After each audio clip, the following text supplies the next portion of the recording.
the start of the 1980s, Singapore's economy was one of the strongest in Asia, but rapid development was bringing big surprises in other areas. The year opened with a typical Singaporean project, a new airport to cater to the 2 million visitors arriving that year.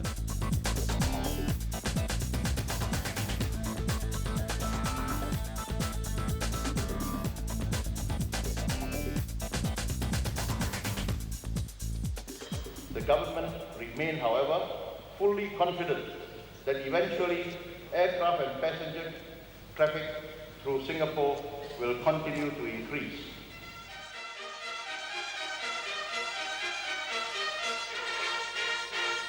The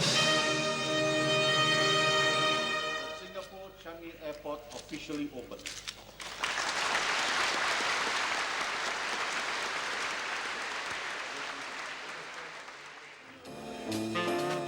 The tourism sector continued to grow through the 80s, with the opening of the Westin Stamford, the world's tallest hotel, in 1986.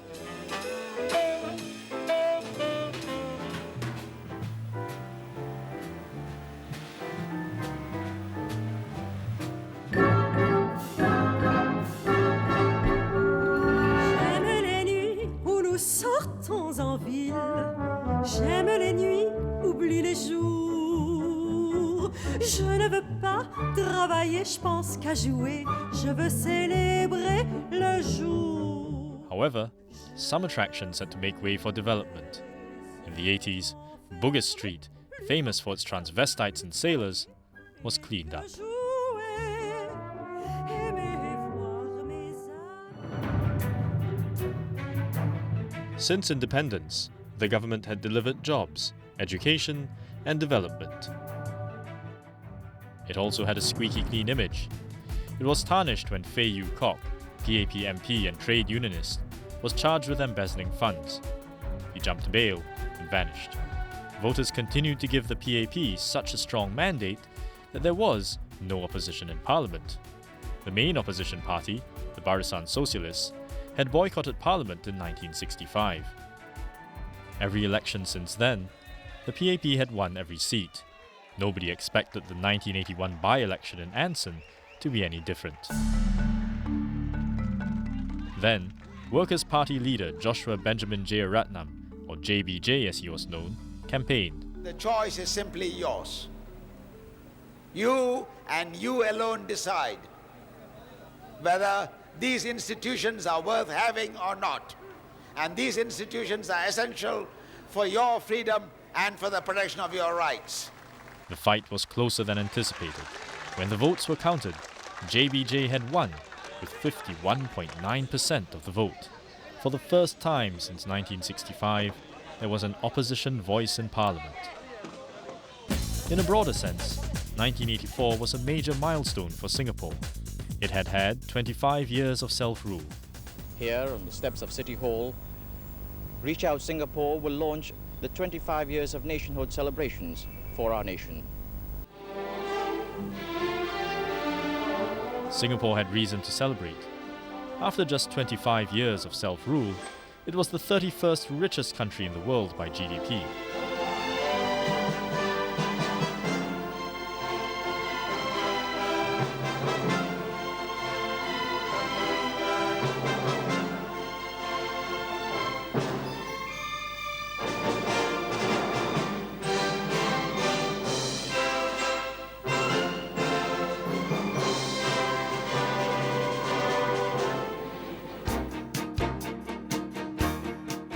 Singapore's education system was also improving.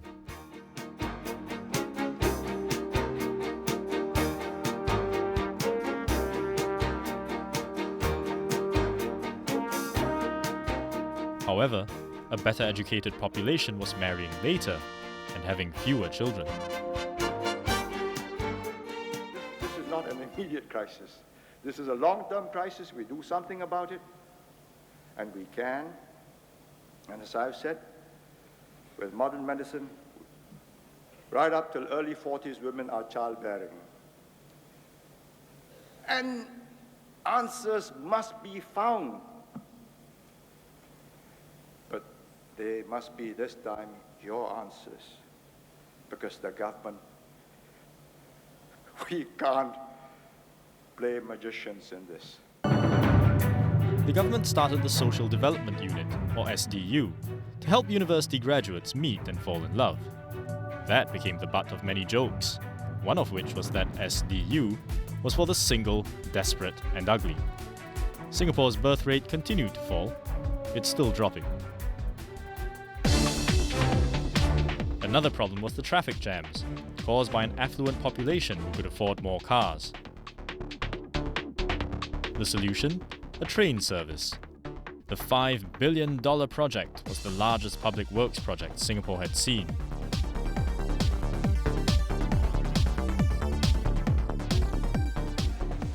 And when the MRT opened in 1987, Singaporeans flocked to try it out.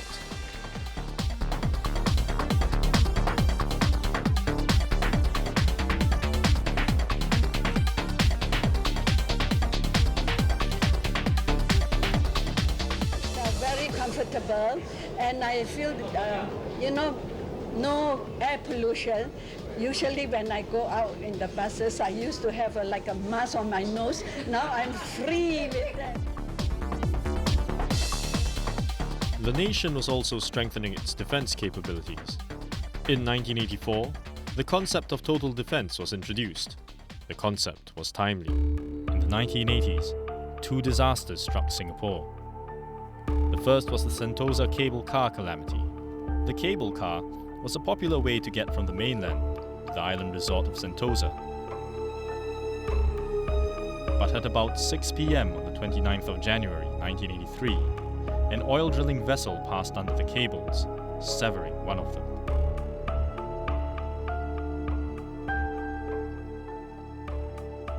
Two cabins plunged into the sea, killing 7. Naval divers were dispatched to recover the bodies, but the dark conditions made their job dangerous. My buddy and I dived to the location of the cable car and found out that the cable car was in a very awkward position, in the sense that the door was facing at the seabed. It was dark, pitch dark, we couldn't see anything. Quite smashed up, I can't really see the number. There were also 13 people trapped in 4 cabins. They had to be rescued before they too plunged into the sea. Colonel Lee Hsien Loong directed the overall operation. The first possibility was to bring in another crane or oil rig to try and reach the cars above water. And the second one, to use helicopters. The helicopter option was chosen, but it was no easy operation. Land area, the neon lights that provide the lighting streets further aggravate as giving the same color, yellow. So we have to hover the aircraft above the cabin to avoid the downdraft of the rotors. By the end of the night, all the passengers had been rescued, including a baby who had fallen into the sea, but survived. The best things in the world about them. They were absolutely fantastic. You know, they approached everything, kept telling us to be calm initially, came down on, with the harness. The one gentleman came in the harness and took us one at a time. I had total faith in these guys for some reason. I knew they were going to do it, and I wasn't worried about it. It had been the cable car's worst accident ever.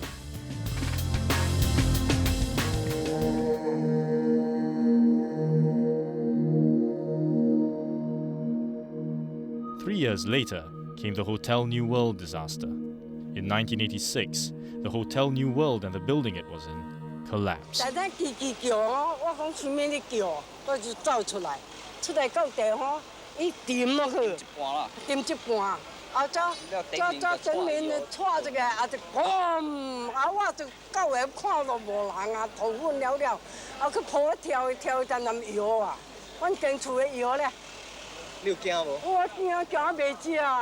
turned around, I saw a building, just like ice cream melting, just like this, And I hear people started screaming on the road, there were people injured, and cars were stopping on the road.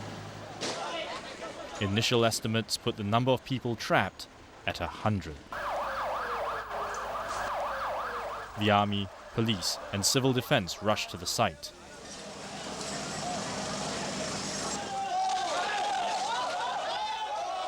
Make way, please. Come on. You are from where? FDC. You know, this is a very sad and shocking day. So I think what we have to do now is to put every ounce of our energy, effort into the question of saving lives first. That's first and primary. But this disaster also united Singaporeans from all walks of life. Citizens volunteered to help with rescue efforts. Companies donated machinery.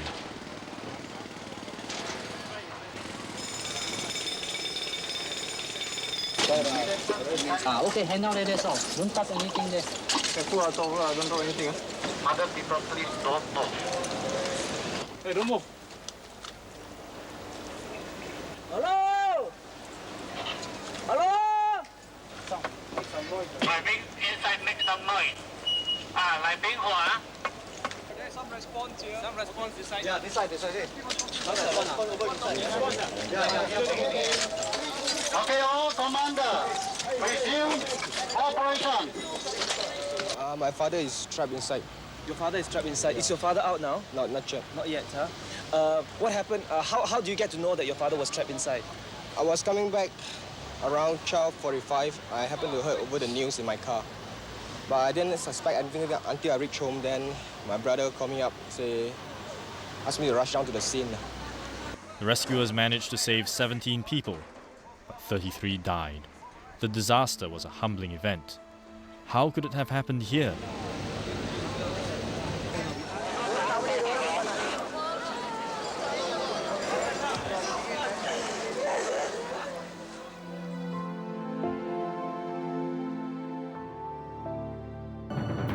The 1980s also saw Singapore consolidating diplomatic relations. S. Dhanabalan took over as Minister for Foreign Affairs from S. Rajaratnam and worked on strengthening Singapore's international ties. The decade ended with a visit by Queen Elizabeth II of the United Kingdom. The visit included a tour of Ang Mo Kio New Town. In the mid-1980s, there were two political shocks. The first was Devan Nair stepping down as president. Lee Kuan Yew told Parliament that this was due to alcoholism. Devan Nair was replaced by Wee Kim Wee. The second was the suicide of Cabinet Minister Tay Ching Wan after he was accused of accepting bribes. His suicide note said he felt obliged to take his own life as an honourable Oriental gentleman. As the decade drew to a close in 1988, it was general election season again. A year before, the government had introduced the group representation constituency system. Most constituencies would now be represented by 3 MPs, one of whom had to be from a minority community. Mr. Deputy Speaker, sir, I shall be very brief. After JBJ had won his seat, the opposition gained ground, with Chiam See Tong of the Singapore Democratic Party winning a seat in 1984. Would the PAP lose more ground in the 1988 election?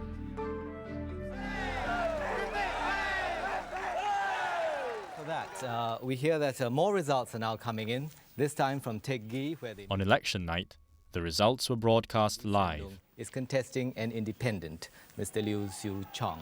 I declare Lee Hsien Loong, PAP, as the candidate elected for the electoral division of Teck Gee.